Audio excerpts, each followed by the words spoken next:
Okay. Estábamos viendo, hermanos, el mensaje que Esteban le da a los judíos de la época, donde les explica, donde se pone a explicarles el por qué él hace lo que estaba haciendo, y donde también prácticamente les entra con los tacos de frente. Así que vamos a ir un momentito ahí a Hechos. Vamos a Hechos. Estamos precisamente analizando estos versos. Hasta rico te pudieron, ¿quién lo hizo? Los hermanos Joana y Javier, ellos son los que traen eso, esa bendición. Puede ir a la panadería. Puede ir allá, porque le queda un poquito lejos, para que no le coja tarde. pero puede ir. Nadie dijo que no. Nadie dice que no. Porque creí que tenía aquí. Ya perdí otra vez mi marcador. Hechos 7, allá está 7. Hechos capítulo 7, del 51 del 51 en adelante estamos ahí. Sí, claro.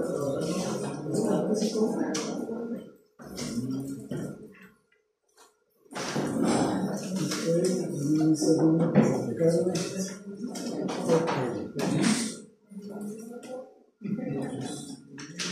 Hechos capítulo 7, versículos del 51 al 56. Quedamos en este punto. Esto entró directamente a la conciencia de cada uno de los que estaban allí reunidos. Esto es lo que debería ser la palabra de Dios en nuestros corazones.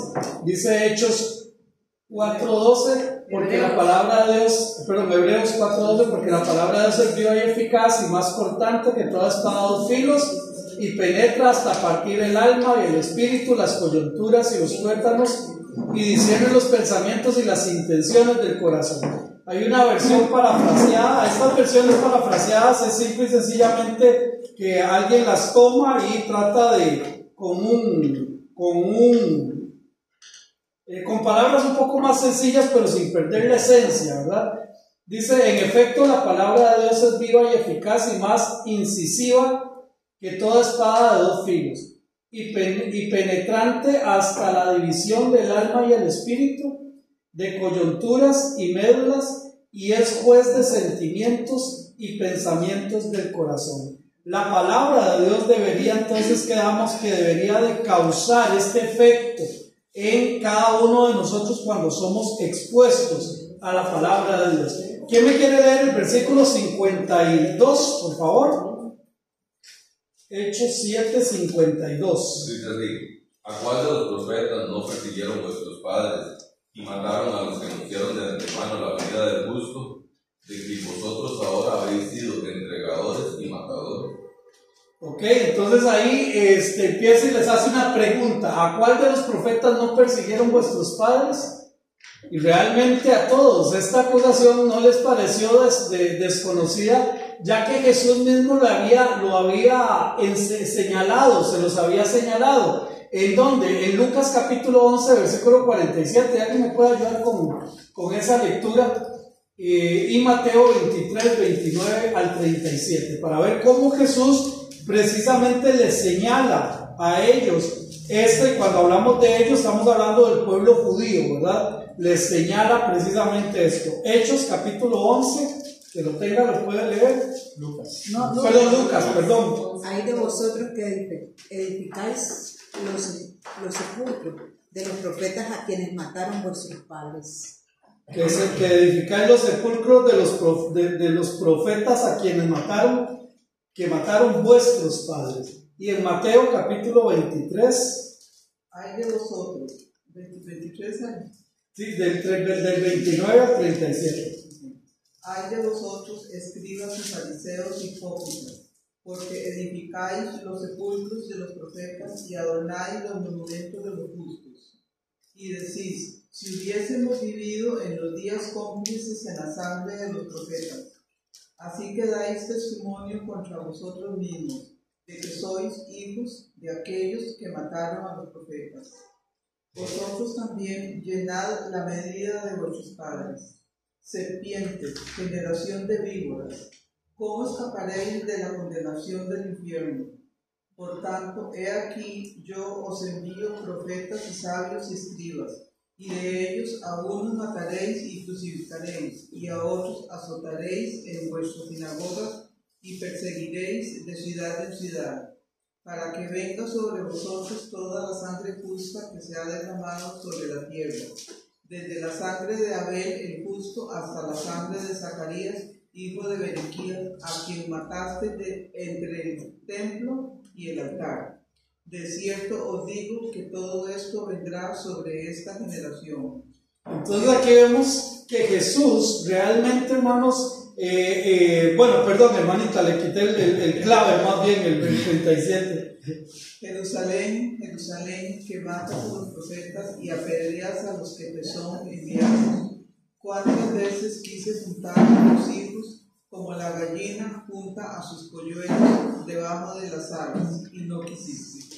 Aquí entonces, hermanitos, vemos cómo Jesús les habla fuerte a cada uno de ellos y les dice claramente lo que ellos están haciendo. Ahora Esteban viene y les dice: ¿a cuál de los profetas no persiguieron vuestros padres y mataron a los que anunciaron de antemano la venida del justo? Ahora es interesante porque ¿a quién se está refiriendo aquí cuando dice la venida del justo? Está Esteban hablándole a estos, a los de la sinagoga.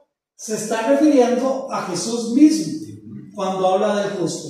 Tanto Pablo y Esteban hablaron de Cristo como el justo, y es muy importante tener claro precisamente esto, que cuando se habla del justo se está hablando precisamente de Jesús. Y aquí está entonces Esteban diciéndoles a ellos que ellos habían actuado de esta manera con los profetas que habían hablado de Jesús. Pero vean qué interesante, porque ahora entonces son ellos los que ahora están levantándose en contra de ese mismo que había profetizado. Levantó la mano, ¿no? Sí.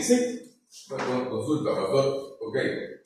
Ellos, en el pasaje de Mateo, entiendo que los que están siendo, obviamente, digamos, confrontados por los escribas y fariseos, en esos momentos ellos decían: no, si nosotros hubiéramos estado cuando pasó eso de los papás, jamás lo hubiéramos hecho.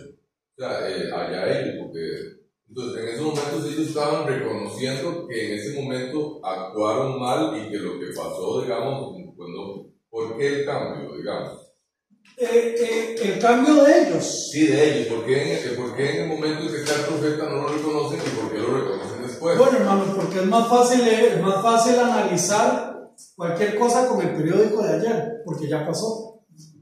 O sea, ellos ahí están diciendo: si nosotros hubiéramos estado ahí, no lo hubiéramos hecho. O sea, bueno, y es exactamente lo que pasa con nosotros. Porque ellos están ahorita ahí. Sí, porque nosotros, hermanos, vean, yo he escuchado, por ejemplo, gente que dice: es que si yo hubiera estado en el tiempo de Jesús, después de aquel domingo glorioso, cuando Él entra, ¿verdad? Y le extienden las palmas y hosana al Hijo de David, días después, 4 o 5 días, depende a quien usted le pregunte, ellos están gritando: crucifíquenle. El mismo pueblo, en el mismo lugar, las mismas personas. Y entonces a veces hay gente que dice: bueno, si yo hubiera estado ahí, yo no lo hubiera hecho, o si yo pudiera, yo no lo haría. Pero hermanos, realmente nosotros igual negamos a nuestro Señor Jesucristo, porque nosotros, sabiendo, como dice la palabra del Señor, el que sabe hacer lo bueno y no lo hace, entonces es negar precisamente al Señor. Y es que, digamos, lo que me causa más curiosidad en ese sentido es que, por ejemplo, para ese momento los fariseos y escribas habían hasta cierto punto entendido que lo que había pasado antes había estado mal, ¿verdad? Que el desconocimiento de la palabra. Pero hasta hoy, digamos, 2000 y pico años después, no hay ese reconocimiento de lo que pasó, y en ese momento, cuando Esteban nos confronta, claro, se ponen... no, y ahorita vamos a verlo, ¿verdad? Pero precisamente el punto es ese. El conocer a Cristo no hace la diferencia. Lo que importa es qué es lo que creemos de Él. ahí es donde hace toda la diferencia, porque hay gente que piensa que Jesús es una buena persona, un buen profeta, o es un hito histórico, qué sé yo, pero el punto es que nosotros necesitamos reconocerlo y es parte de lo que vamos a hacer, ver precisamente en este preciso momento. ¿Por qué? Porque a los profetas de la antigüedad que anunciaron la llegada del Cristo, ¿qué hicieron los judíos? Lo mataron. Ahora, este Cristo, esta palabra proviene del griego antiguo Christos, que significa ungido. Ahora, a nosotros tal vez no nos dice mucho, pero para un judío tenía mucho que ver, porque este término es una traducción del hebreo Mashiach, que también significa el Mesías. Ahora, cuando nosotros hablamos del Mesías, un judío lo entendía como un libertador, uno que nos iba a rescatar. Mi hermano, usted había levantado la mano, ¿verdad? Sí, quería comparar lo que pasó con Pedro, cuando Pedro le dice que él nunca lo negaría. Jamás lo iba a negar, ¿no? Y no pasaron horas. Probablemente 2 vigilias, o sea, unas 6 horas o más. Y él, digamos, inconscientemente lo niega.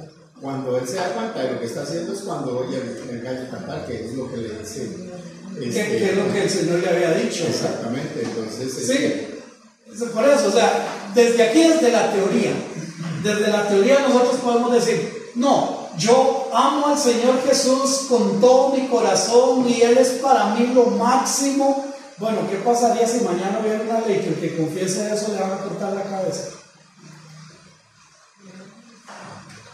O sea, como dicen los viejillos, del dicho al hecho hay mucho trecho. Estos judíos decían, no, esos fueron nuestros padres los que hicieron eso. No, y ahora ellos estaban allí y acababan de matar. Que recordemos que lo que han pasado aquí son, si acaso, unos 30 años de la muerte de nuestro Señor Jesucristo, cuando Esteban lo confronta a este pueblo. O sea, 30, 40 años, la historia estaba súper reciente, y ellos eran los que habían matado ¿a quién? A este Mesías, a ese libertador, que para nosotros ungido y Mesías tal vez no signifique nada, pero para un judío era lo que estaban esperando desde siglos atrás.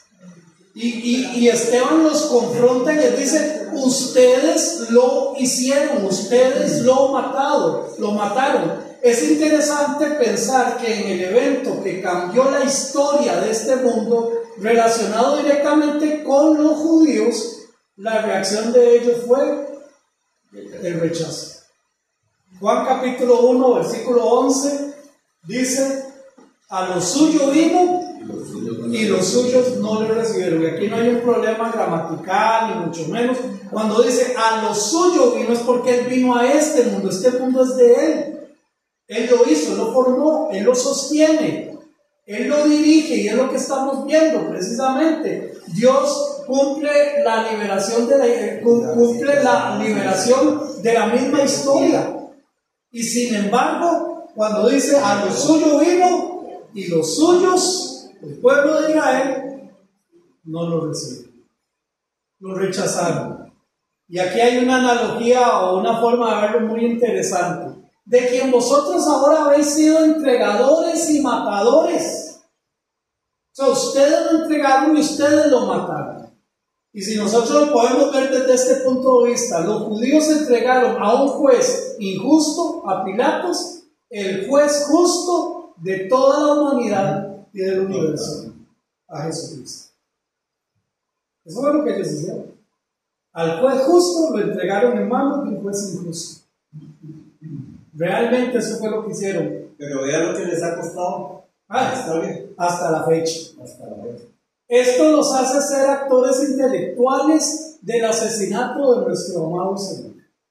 Aunque quizás ellos no lo clavaron, quizás ellos no metieron su lanza, porque eso solo los romanos lo podían hacer, pero los actores, ¿cómo se dice, hermano abogado? Autores intelectuales eran ellos fueron los que hicieron esto.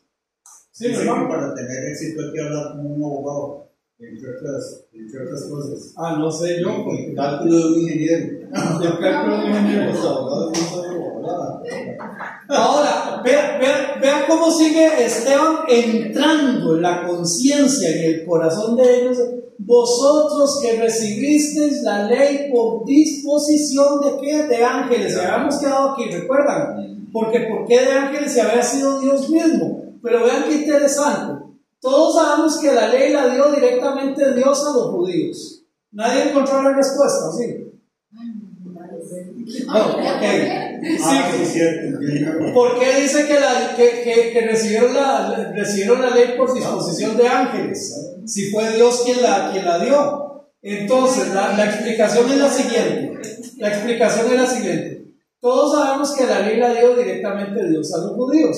Lamentablemente estos, por influencias humanas, habían hecho doctrina de un pensamiento de Filón. Ahora, recuerden que ya lo vimos al inicio de este capítulo, que él les estaba hablando a judíos helenizados, o sea, judíos que ya habían adquirido, por decirlo de alguna manera, toda la doctrina griega. Vean el versículo 17, Hechos 5, 17. Vamos a ver, bueno, más bien.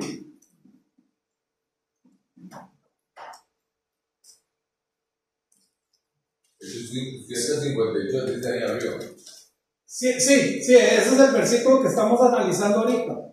Pero en cuanto a la defensa de Esteban, vamos a ver. El 5:17 dice: entonces levantándose el sumo sacerdote y todos los que estaban con él, estos de la secta de los saduceos que llevaron en el celo, vamos a ver, estoy perdido, vamos a ver, aquí, versículos 8 y 9, estoy en el 6, 8 y 9. Y Esteban, lleno de gracia y de poder, hacía grandes prodigios y señales entre el pueblo. Entonces se levantaron unos de la sinagoga, si eran de la sinagoga era porque eran judíos, llamada los libertos. O sea, eran judíos que habían sido esclavos, pero que ahora eran libres, y se llamaban de la sinagoga de los libertos y de los de Cirene, de Alejandría y de Sicilia y de Asia, disputando con Esteban. Entonces eran judíos helenizados, ¿ok? Y esto lo tenemos que dejarlo totalmente claro. Ahora, Filón de Alejandría fue un filósofo judío helenístico que vivió en el siglo I en Alejandría y en Egipto. Se le considera una figura importante en el judaísmo helenístico, conocido por intentar conciliar la filosofía griega con las enseñanzas judías. Esto es lo que se llama un sincretismo. Tomar una verdad de un lado, tomo la verdad de esto y hago mi propia verdad. Eso es... Sí, eso es un sincretismo. Entonces, este hombre era conocido por hacer esto. Era filósofo, pero él quería acomodar, quería condicionar las enseñanzas judías, aplicarlas a los judíos, perdón, a la filosofía griega. Lo que Esteban está tratando de hacer al decirles que la ley vino por medio de ángeles es: si ustedes creían que era así como vino la ley, por medio de ángeles, esa es su doctrina, eso es lo que ustedes creen, ¿por qué no la obedecieron? ¿Me doy a entender? O sea, Esteban no está aquí diciendo sí, la ley vino por los ángeles, les está diciendo, si ustedes en su error, que creen que vino por los ángeles, incluso así la creyeron, si ustedes creyeron y eso fue así, ¿por qué no la siguieron? Y aquí, hermanos, es donde como cristianos también, y perdón otra vez, donde la mula bota en agua. Porque cuántas cosas de la palabra de Dios nosotros creemos pero no hacemos. Amén. Hay muchas. Creemos que nosotros debemos de amar a nuestros enemigos. Amén. Creemos eso. Y orar por los que nos aborrecen, y por los que nos maltratan, y por los que nos ultrajan. Pero cuando nos aborrecen, nos ultrajan, nos maltratan, ¿cómo reaccionamos nosotros? ¿Verdad? Entonces, ¿qué quiere decir, hermanos? ¿Qué quiere decir? Lo que yo les he dicho en muchas ocasiones. Sí, mi hermanita. Ahí es donde uno tiene como, no sé, cuando uno pasa por momentos así en la vida donde le hacen daño, porque inevitablemente estamos en un mundo caído y vamos a recibir daño. Hubo un consejo que a mí me dieron hace poquito, que es que uno siempre tiene que orar por la persona y pedirle a Dios que esa persona lo vea como Dios lo ve a esa persona, digamos, y que le abra los ojos, porque muchas veces nosotros clamamos por justicia, ¿verdad? Y clamamos por una justicia incorrecta. A veces pensamos que la justicia es que a la otra persona le va a llamar, ¿verdad? Y en realidad esa justicia, al final de cuentas, lo que Dios quiere es acercar a esa persona a Él. Entonces, es muy curioso. Yo siento que hasta a veces es como gracioso porque uno pensaría que es como que uno clama para que la otra persona abra sus ojitos, ¿verdad? Y vea que hizo mal. Y en realidad, al final de cuentas, lo que el Señor quiere es que esa persona se acerque a Él, ¿verdad? Entonces, es muy curioso, la verdad. Sí, es interesante porque, hermanos, cuando nos volvemos al mismo punto de la teoría, en la teoría es fácil de entender, en la teoría es sencillo de entender, pero en la práctica no es fácil, no es sencillo. Y ahora entonces aquí lo que Esteban les está diciendo, al fin y al cabo ustedes creían que venía por medio de ángeles. No me importa, seguro yo me imagino que Esteban si hubiera sido ahí de Coronado, les hubiera dicho, no me importa, ustedes creen que fue de ángeles, perfecto, no voy a discutir eso, pero entonces ¿por qué no la creyeron? ¿Por qué no lo siguieron? Mis hermanos, nosotros como hijos de Dios, solo creemos realmente de la palabra de Dios lo que estamos aplicando. Punto. Nada más. Todo lo demás es pura información que yo tengo ahí como cualquier otra información. Pero lo que yo aplico de la palabra de Dios, si yo leo en la palabra de Dios, vuelvo al mismo punto, orad por los que os ultrajan, orad por los que os maldicen, todo este tipo de doctrina que el Señor vino a poner. Y yo tengo un problema con alguien, en la calle, en la casa, en el trabajo, donde sea, ahí es donde yo voy a aplicar realmente. Ahí es donde yo voy a aplicarlo. Y si yo no lo estoy aplicando bien es porque eso realmente yo no lo creo. Simplemente es información. ¿Cuántos sabemos? No me respondan aquí. Y voy a tratar de no ver a nadie. Pero ¿cuántos sabemos que es importante la oración y la lectura diaria de la palabra de Dios? Todos los días yo necesito leer su palabra. Todos los días yo necesito orar. Todos los días yo necesito un tiempo importante con Dios, porque eso es lo que me mantiene a mí fortalecido espiritualmente. Todos lo sabemos, pero ¿cuántos lo hacemos? No es fácil, no es sencillo. Pero mis hermanos, entonces aquí Esteban lo que les está diciendo, bueno, al fin y al cabo ustedes creen eso, pero ¿por qué no lo siguieron?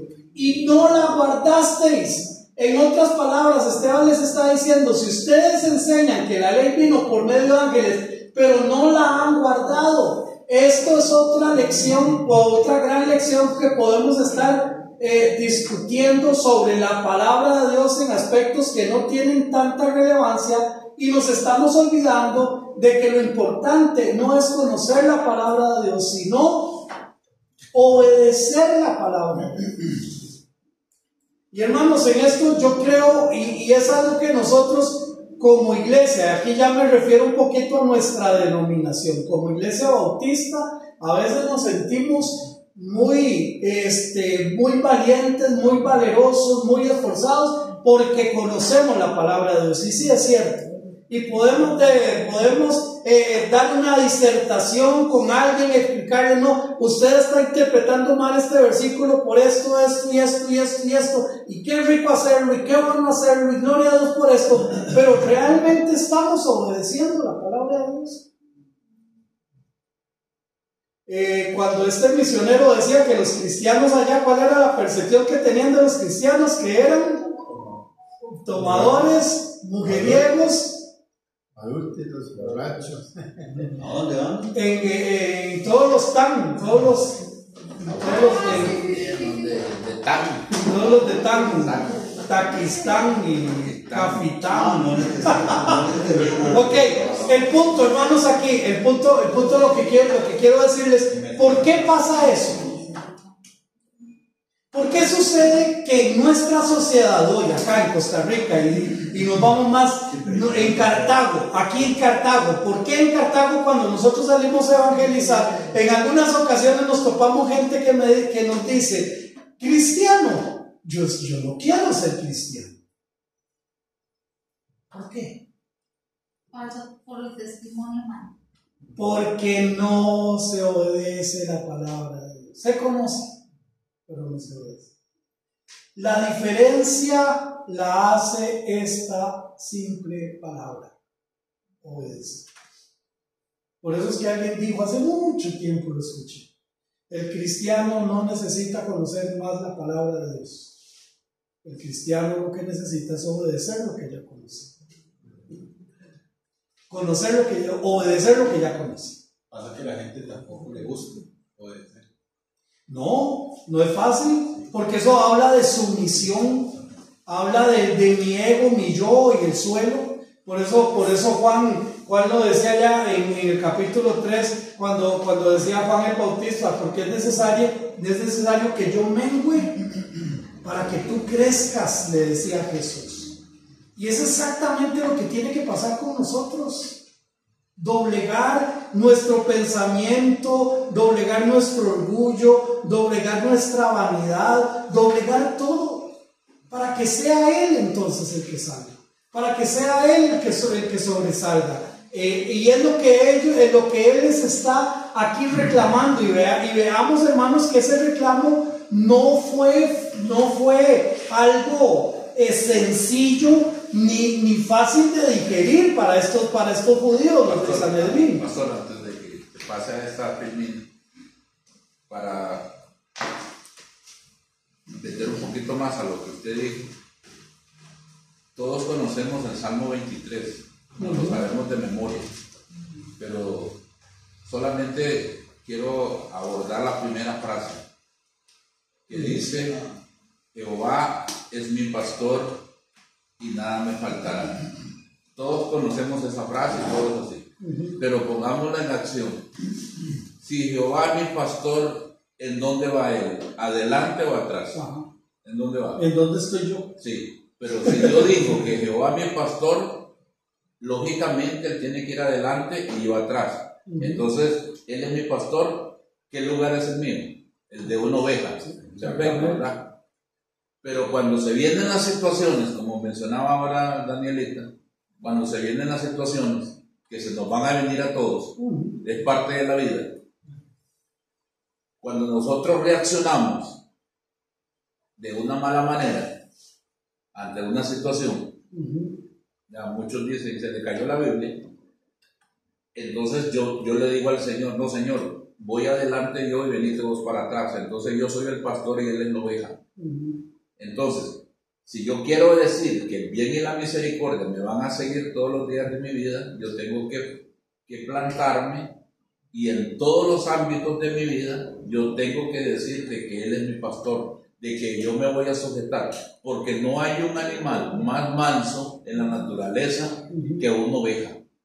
Es la única que se guía solamente porque alguien lo va hablando y va así. Los demás animales no, solo la oveja.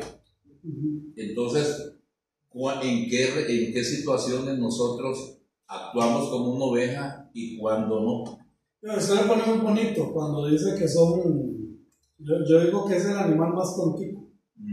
Más fácil de engañar. Sí, es más dócil, es que sí. No conoce, nada. No sabe cómo automantenerse, o sea, definitivamente, por eso la analogía. La oveja sigue al pastor, ¿verdad? Ajá. Y el pastor se la come después. Sí, también. De eso se trata. 54, versículo 54, de Hechos 7:54. La burlo. Oyendo, dice, ojo esto, oyendo estas cosas, se enfurecían en sus corazones y crujían sus dientes contra él. Ahora sí entendemos por qué esta rabia. ¿Por qué esto? Dice que se enfurecían en sus corazones. Podemos pensar en un perro grande que está bravo, mostrando sus dientes en señal de amenaza. Algo así era lo que ellos estaban haciendo. Los miembros del Sanedrín se enojaron grandemente contra Esteban y las palabras que estaban calando fuertemente en sus corazones. Se volvieron, en otras palabras, violentos. Y esto provocó un alboroto. En medio de todo esto, ellos se enojaron de tal forma que incluso hicieron un alboroto. ¿Sí, mi hermano? Sí, pastor, pregunto. Ok, porque, por ejemplo, yo analizo, por ejemplo, la posición de ellos, es como lo que dice el proverbio sobre el impío, ¿verdad? Que usted corrige al impío y él frunce su ceño, ¿verdad? Él se molesta, él se enoja. Cuando uno, digamos, la posición, muchas veces, porque yo hace de trabajo estoy ahí como pensando, o sea, muchas veces uno, por ejemplo, falla al Señor, le falla un montón de veces, no porque no le crea, sino porque, por ejemplo, me enojé porque iba así, vengo bien con el carro, alguien se me pasó y me enojé y, uy, Dios, perdón, qué vergüenza lo que hice, ¿verdad? Y entonces ya le dije, uy, Señor, perdón, qué vergüenza, ¿verdad? Pero inmediatamente, digamos, como que el Espíritu lo lleva a uno a recapacitar y a entender, porque, digamos, esa lucha de la carne nunca se va a quitar. No, es una lucha que los tenemos. fallos nunca se van a quitar, o sea, yo digamos, por eso yo creo que Pablo decía eso, y ay de mí, miserable de mí, ¿verdad? Porque lo que quiero hacer no lo hago y lo que no quiero hacer esto hago. Entonces, al final, digamos, muchas veces uno está ahí y uno otra vez y ya otra vez se pone uno triste y se siente uno mal y se va otra vez, papi. Pero la actitud de ellos es muy diferente, no es de, ay, padre, qué vergüenza lo que hicimos. No, es más de la actitud del impío, que es el que se enoja por lo que está haciendo, es abiertamente contraria, digamos, y una posición de enfrentamiento, digamos. Ahora, recordemos que ellos son los que están confrontando a Esteban. Ajá. Y Esteban les da media vuelta al asunto y los pone a ellos de frente, como lo decíamos la semana pasada, les da una cachetada a ellos. Y es lo que estamos viendo. Eso que decía mi hermano, me acuerdo de un chiste de un hermano pastor que cambió el carrito, ¿verdad? Cambió el carrito y viene saliendo de donde compró el carrito, y en eso ve otro hermano que viene en el carro, y entonces se le pone atrás y cada semáforo, ¿verdad? Ponerse y donde ve a recar, y entonces el otro hermano salía. Y entonces el otro semáforo le hizo lo mismo, y donde sale, ¿verdad? Y dice, ¡ey! Así el hermano, ¿ah? Y en el tercer semáforo, ¿verdad? Que le hizo lo mismo, se bajó el hermano del carro, ¿no? Se bajó el hermano del carro y se fue, y donde ya estaba llegando del otro carro le di pedazo de pastor, que Dios me lo bendiga. Pedazo de pastor, ¿no? Pero ellos estaban violentos en contra de todo lo que Esteban les estaba diciendo. Pero Esteban, ojo con esto, pero Esteban, lleno del Espíritu Santo, puesto los ojos en el cielo, vio la gloria de Dios y a Jesús que estaba a la diestra de Dios. Mis hermanos, aquí vemos una fórmula para enfrentar a enemigos feroces. Primero, estar lleno del Espíritu Santo. Si nosotros estamos llenos del Espíritu Santo, hermanos, vamos a poder librar una batalla correcta delante de Dios. Amén. Dice, pero Esteban dice, lleno del Espíritu Santo. Ahora, ¿cómo hago yo para llenarme del Espíritu? ¿Alguien tiene un garrafón para ir a comprar? ¿O me levanto y ya me levanto lleno y en la noche ya me acuesto un poco vacío? No, mis hermanos, esto requiere una relación con Dios real. Esto requiere que cuando viene la tentación yo pueda sostenerme en pie y, como dice Efesios capítulo 6, para cuando haya terminado todo, estar firme. Entonces yo necesito trabajar en esta llenura espiritual antes de que tenga que enfrentarme con mis enemigos feroces. Amén. Lo que pasa es que a veces hacemos las cosas al revés. Cuando ya nos tenemos que enfrentar con enemigos feroces, venimos a buscar llenura espiritual. ¿Ya para qué? No, es antes, previo. Segundo, estar sereno y sin temor excesivo. No, hay que tener temor, claro, el temor nos ayuda a ser precavidos, ¿verdad? El temor no es malo, el temor me hace ver hacia ambos lados para cuando cruzar una calle. El temor me hace fijarme con quién viene de camino y quién no. El temor no es malo, la torta es el temor que te paraliza, el que no te deja avanzar, el que no te deja pensar, el que no te deja analizar. Cuando vienen situaciones duras a la vida, a veces puede venir un temor tan fuerte que no me deja analizar, no me deja pensar, y se me olvida que mayor es el que está en mí que el que está en el mundo. Y se me olvida que para el Hijo de Dios todas las cosas le ayudan para bien. Se me olvida. Pero dice la palabra del Señor, prestérenlo lleno del Espíritu Santo, puesto los ojos en el cielo. Confianza demostrada en Dios. Él dejó de ver a los que le estaban gritando, dejó de ver a los que estaban con sus dientes pelados, dejó de ver que lo iban a apedrear, dejó de ver el alboroto que había porque lo iban a matar. Él dejó de ver esto. ¿Por qué? Porque empezó a poner su confianza demostrable en Dios. Y a pesar de lo que se esté viviendo, tenemos que tener confianza en Dios. Ahora, Esteban murió. ¿Y eso quiere decir que fracasó todo esto? Porque nuestra vida, hermanos, nuestra vida, lo que cuenta de nuestra vida es la eternidad. Los miércoles que estamos, ahí está mi hermanito, los miércoles que estamos estudiando es esto que yo les decía, que Eclesiastés nos marca de 4 pasos importantes en nuestra vida: cuando nacemos, cuando morimos, el tiempo que transcurre y la eternidad. Estas 4 cosas son fundamentales en el hombre. Pensamos en la vida, pensamos en la muerte. Entre una y otra cosa ocupamos nuestro tiempo en 10,000 cosas. ¿Y quién piensa en la eternidad? No, nadie piensa en la eternidad.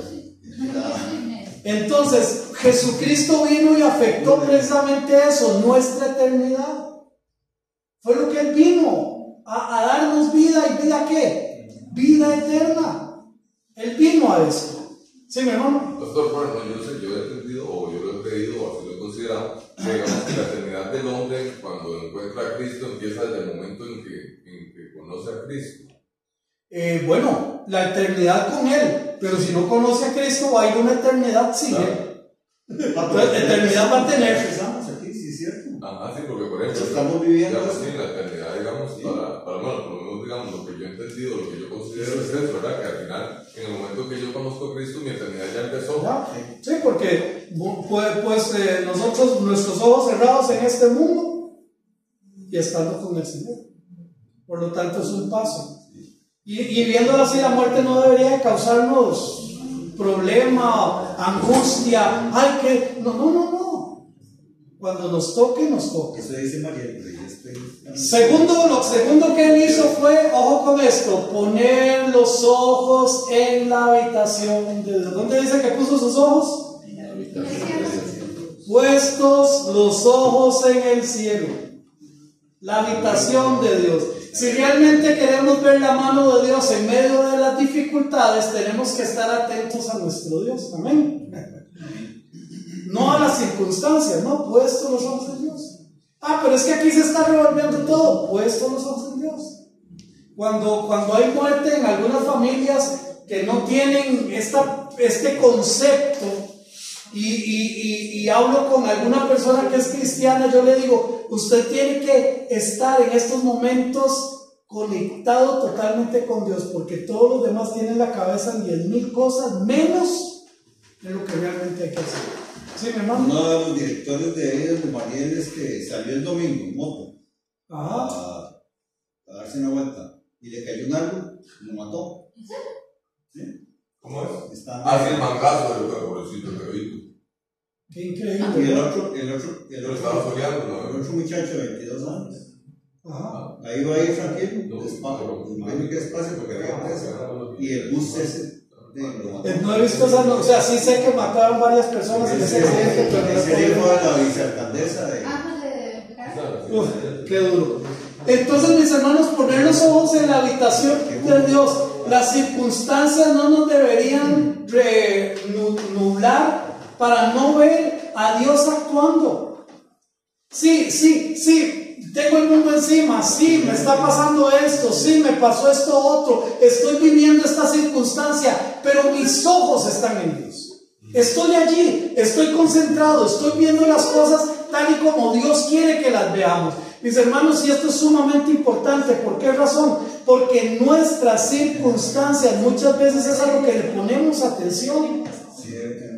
Que si perdí el trabajo, que si no me alcanza el dinero, que si me pasa esto en el hogar, que si sucede esto otro en el hogar. No, mis hermanos, las circunstancias son variables.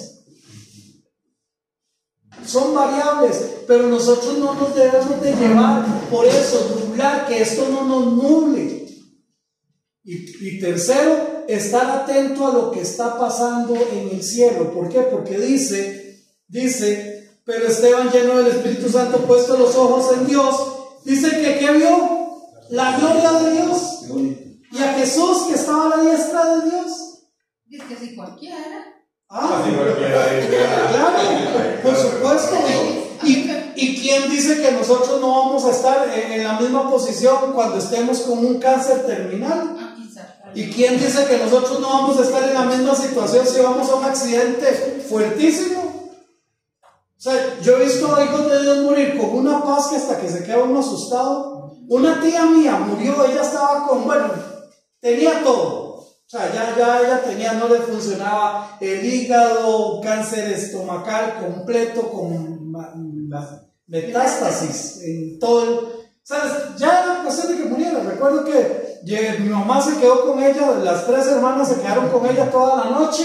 Yo llegué por ella en la mañana, donde mi tía, y entonces le digo a mami, quiere irse a cambiar de ropa, a bañarse, después la vuelvo a traer. Me dice, está bien, lléveme. Y no habíamos pero ni salido del corredor de la casa de mi tía, cuando viene mi prima y le hace, tía, venga. Se devolvió mi mamá y mi tía falleció. Pero el rostro de ella, en el momento que murió, cambió por un rostro de paz, tranquilidad. De viaje se veía.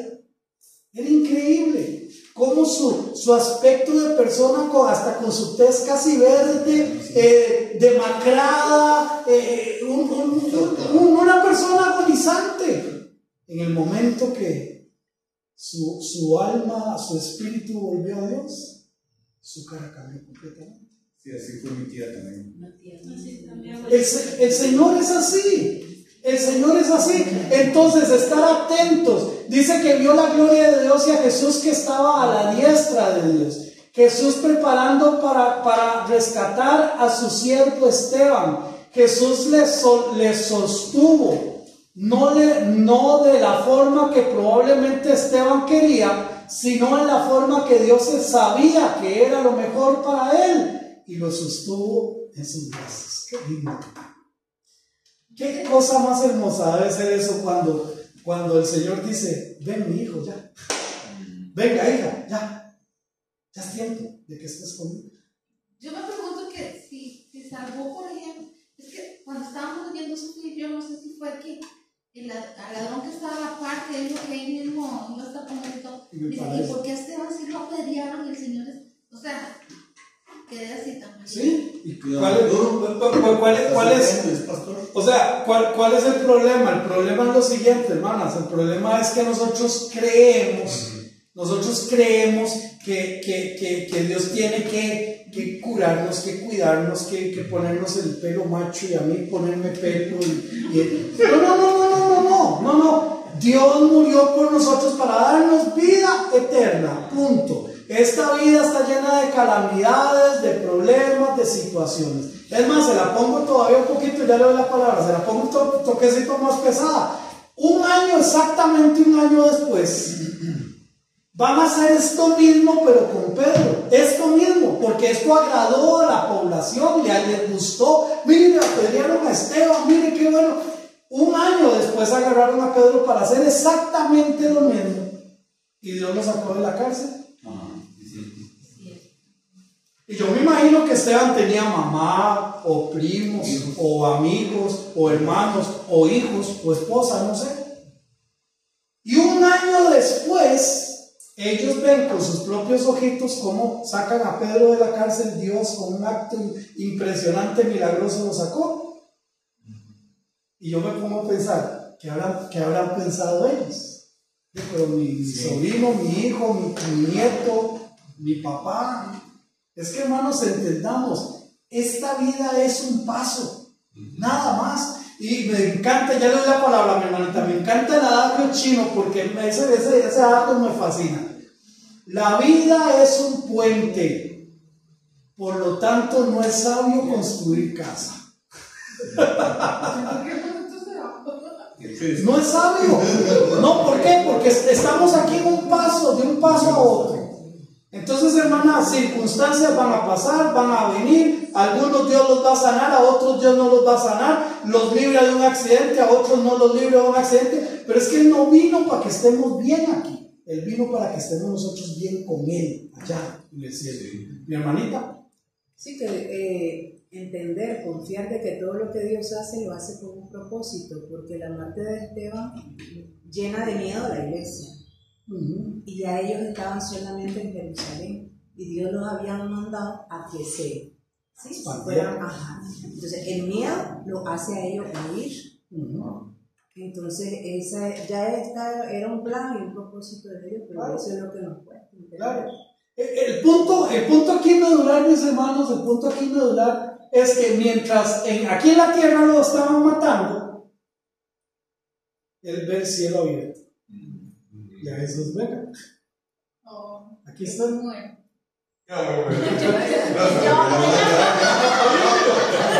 Hermanos, es que es hermoso. Si nosotros lo pensamos, es hermoso.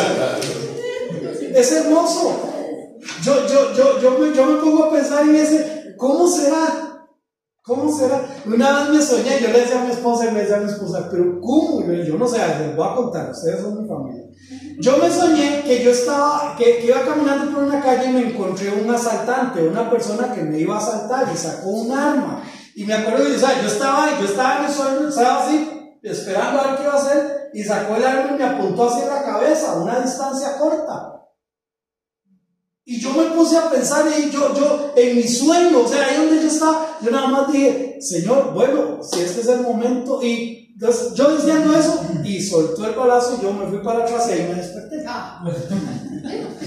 Pero hermanos, qué lindo, yo decía, Señor, gracias, porque en ese momento no sentí arrepentimiento, uy, ahora, no, sino tranquilidad, paz.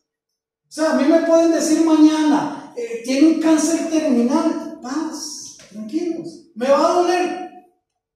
¿Sabes qué es dejar de tomar café, hermano? Los tamalitos, sí me va a doler, pero voy en paz, voy tranquilo. Hermano, nosotros los hijos de Dios entendemos que ese momento es un momento simplemente para pasar. Eso es absolutamente todo. Versículo 56 dice la palabra del Señor, y dijo: he aquí veo los cielos abiertos y al Hijo del Hombre que está a la diestra de Dios. Es probable que lo que Esteban estaba viendo solo él lo estuviera percibiendo, no lo sabemos. No lo sabemos, pero él dice, él da testimonio de esto. Pero lo que sí escucharon fueron sus palabras y estas provocaron mayor ira sobre él. ¿Por qué? Porque a él lo están apedreando. ¿Por qué razón? Porque no creen en Jesús. Escuchen esto.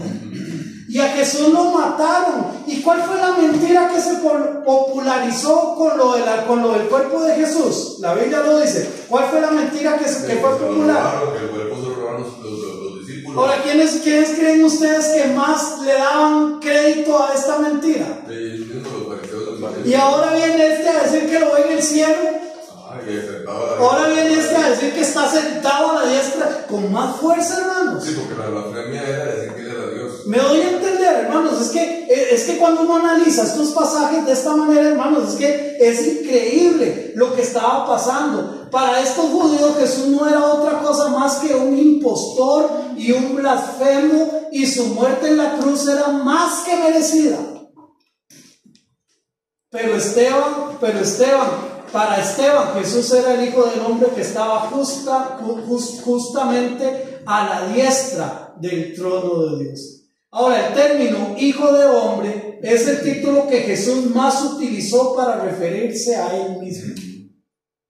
El Hijo del Hombre. Yo conté más o menos 87 veces que aparece. Más de eso. Sí. Más de eso. Por ahí le llegué yo 87. Sí. Es el nombre que él mismo se, por ejemplo, él le decían rabí, le decían maestro, le decían Mesías, le decían el Cristo, le decían el Hijo de María, le decían Jesús de Nazaret, le decían Hijo de David, pero él, hablando de él mismo, él utilizaba este nombre, el Hijo del Hombre. Jesús era el Mesías y el Emmanuel prometido, y ahora después de su muerte está a la par del Padre Celestial. ¿Quién me quiere ayudar con Mateo 1:25? ¿Por qué Hijo de Hombre? Hijo de Hombre se está refiriendo a su humanidad. Dios hecho hombre. Dios hecho hombre. ¿Sí, mi hermano? He aquí una virgen concebirá y dará a luz un hijo, y llamará su nombre Emmanuel, que traducido es Dios con nosotros. Qué lindo. Y esto fue lo que Esteban precisamente estaba viendo. Dios introdujo a la historia de este mundo a su Hijo unigénito para el bienestar de la humanidad. Después de su entrega en este mundo, ahora mismo está ¿a dónde? A la diestra de nuestro Dios. Ahora mismo está compartiendo su gloria y su autoridad, porque Él es Dios. ¿Qué más sigue? Versículo 57. La próxima semana, si Dios quiere, continuamos con este estudio. ¿Que va a dejar hoy? No les voy a dejar. No.